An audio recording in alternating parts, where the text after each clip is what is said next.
नमस्कार साथियों, गांव कनेक्शन के खास शो गांव कैफे में आपका स्वागत है। मेरा नाम अरविंद शुक्ला है और जो आज का ये शो है वो आप गांव कनेक्शन के फेसबुक, ट्विटर और यूट्यूब जहां पे भी आप हैं उन माध्यमों से आप लाइव दे सकते हैं।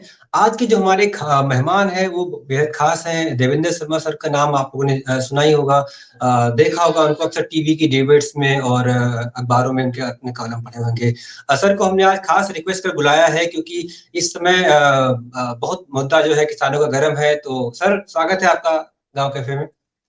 नमस्कार। साथियों, देवेंद्र सर पिछले कई दशक से भारत में खेती जो किसानी है उसकी आवाज बने हुए हैं। नीतिगत मुद्दे जो हैं उनको उठाते हैं और जब भी खासकर जब किसी ऐसी दिशा तरफ ध्यान ले जाना होता है, जब लोगों को आंकड़ों की बाजीगरी समझना होता है, जब सरकार को उस वक्त वो जो है देवेंद्र शर्मा को लोग जाते हैं। खासकर हमारे से लोग तो आपसे सीखते और समझते रहते हैं। सर, आज की शुरुआत मैं करूंगा छोटे किसानों के साथ में, क्योंकि कल राज्यसभा में मोदी साहब ने कहा कि ये जो कृषि कानून है ये छोटे किसानों की बेहतरी के लिए है, जिनकी संख्या भारत में तेजी से बढ़ रही है।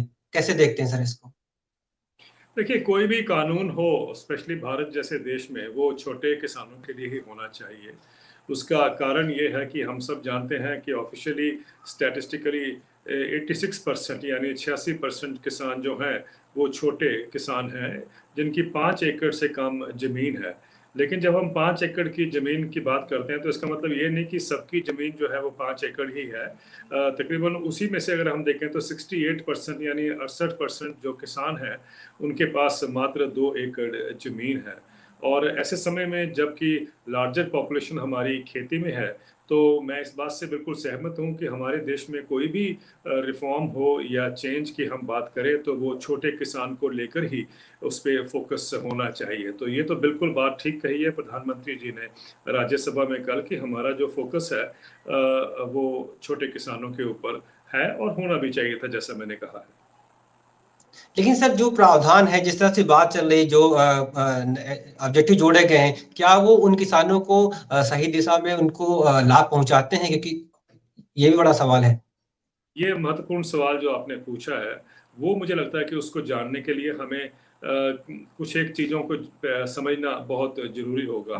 वो इसलिए क्योंकि हमारे देश में 86% जो हम कहते हैं किसान छोटे हैं, वो ये तो है नहीं कि 5 साल में या 4 साल में वो छोटे हो गए हैं।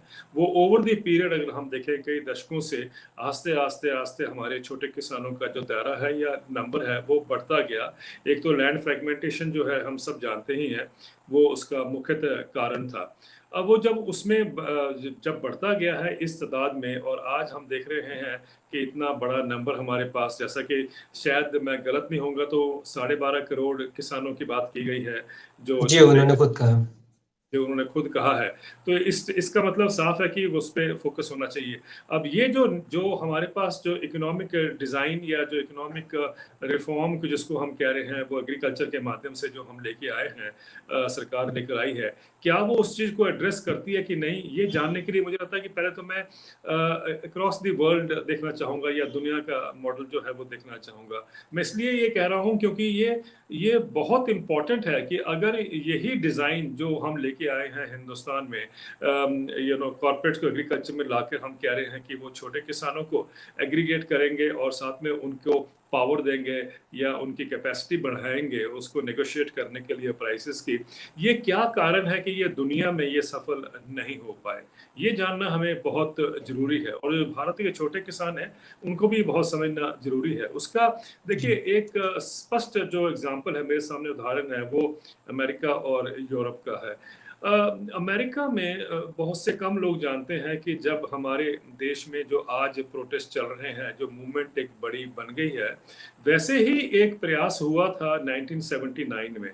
1979 में अमेरिका में तकरीबन 500-600 ट्रैक्टर जो हैं वो वाशिंगटन डीसी राजधानी में आ गए थे और वहाँ पर वो कई दिन रुके थे। कई दिन फार्मर्स ने वहाँ पर प्रोटेस्ट किया था क्योंकि वो जो 1970 के शुरुआत से एक मार्केट ओरिएंटेड एग्रीकल्चर को जो शुरुआत की गई थी अमेरिका में, उससे वो दुखी थे और वो आकर अपना गुस्सा जो प्रकट करने आए थे।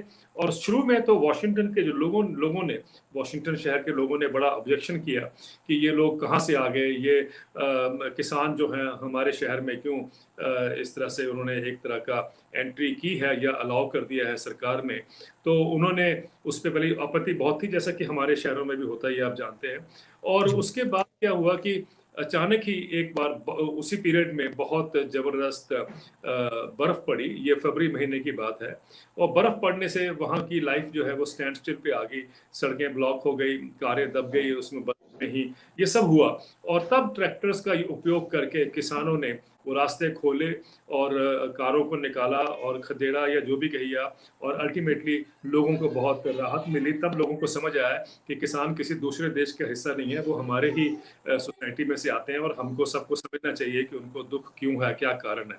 जब वहां पर वो आए थे तो उनकी डिमांड क्या थी? उस समय अमेरिका में बहुत ऑक्शन हो रहे थे, जमीनें बिक रही थी किसानों की। तो वो ये आए थे बताने के लिए कि जो हमारा आपका जो मार्केट ओरिएंटेड एग्रीकल्चर है उससे किसानों को नुकसान हो रहा है, और उसमें एक गारंटीड इनकम की भी उन्होंने बात की थी। और वो मतलब इतने दिन वो प्रदर्शन चला, लेकिन उससे शायद हम अमेरिकन जो गवर्नमेंट है उसको शायद सबक कम मिला है और उन्होंने उन्हीं नीतियों को लेके चले हैं। और आज देखिए अमेरिका इस स्टेज पे आ गया है कि छोटे किसान जो हैं वो खेती से बाहर हो गए हैं, और जो रह गए हैं छोटे किसान कह लीजिए, वो उनको हम फैमिली फार्मर्स कहते हैं, जो सदियों से या कई लंबे पीरियड से उनके जो खानदान में खेती ही एक तरह का उनका इंटरेस्ट है या पेशा रहा है। आज तकरीबन 1.5% पॉपुलेशन जो अमेरिका की है वो किसानों की है और या खेती से जुड़ी हुई है। और अभी भी देखिए कि हर 5 साल में अमेरिका में एक फार्म बिल लेके आया जाता है जिसके तहत